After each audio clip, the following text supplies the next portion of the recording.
A recent interview with CNN, you said that the US government's anti-China rhetoric is reminiscent of the McCarthy era, where red baiting was used to attack communists. You also compare the anti-China rhetoric to Hitler in 1930s Germany, adding that if anybody says anything reasonable about China, he or she feels intimidated, afraid his or her head is going to be chopped off.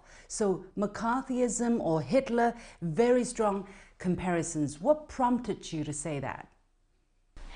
Well, I think that the main point I'm trying to make is somewhat reminiscent, not nowhere close to that yet, but somewhat reminiscent of the McCarthy era and somewhat reminiscent of Germany in the 1930s. That is, each person, Joe McCarthy, Adolf Hitler, is making many, many statements based on nationalism. In McCarthy's case, it was more anti-communism, and riling people up, making people believe things that really were not true. But at the same time, in not only the United States, but also in Germany, a lot of smart people, very intelligent people, people who knew the facts, people who cared about their futures, knew that a lot of what those two men were saying was wrong, was causing more problems than it was going to solve, but they were too afraid to speak up. It would be politically incorrect to speak up. And they're afraid if they spoke up, they're afraid if they spoke truth to power, if they said something publicly that maybe was responsible, not to attack McCarthy, not to attack Hitler, but just say, hey, this isn't right here. We've got to find some way to have an honest discourse here. And not people did that.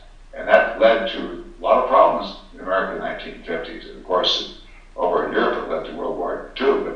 But my main point is that the United States government today, in the White House and some in Congress, are making statements against China that are so over the top, that they're so hypercritical.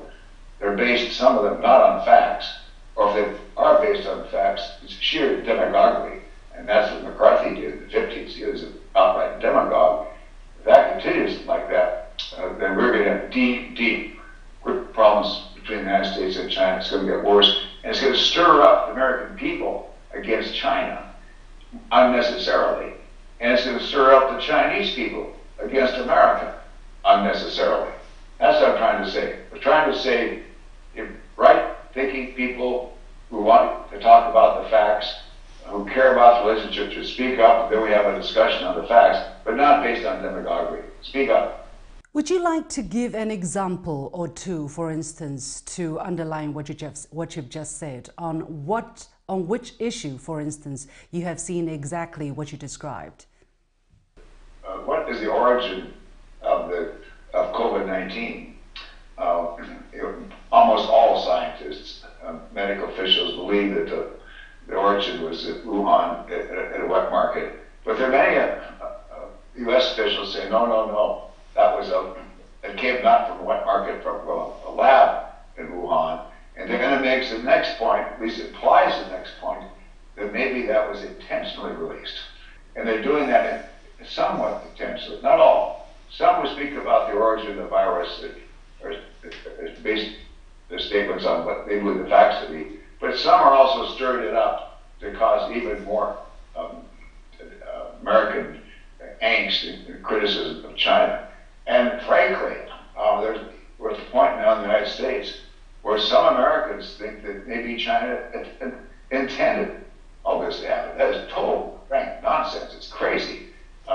China wouldn't want to develop a virus that hurts its own people. That's just on its face, idiotic. But nevertheless, that's some of the politics is involved in America today, and it's stirring up unnecessary discontent between the two countries.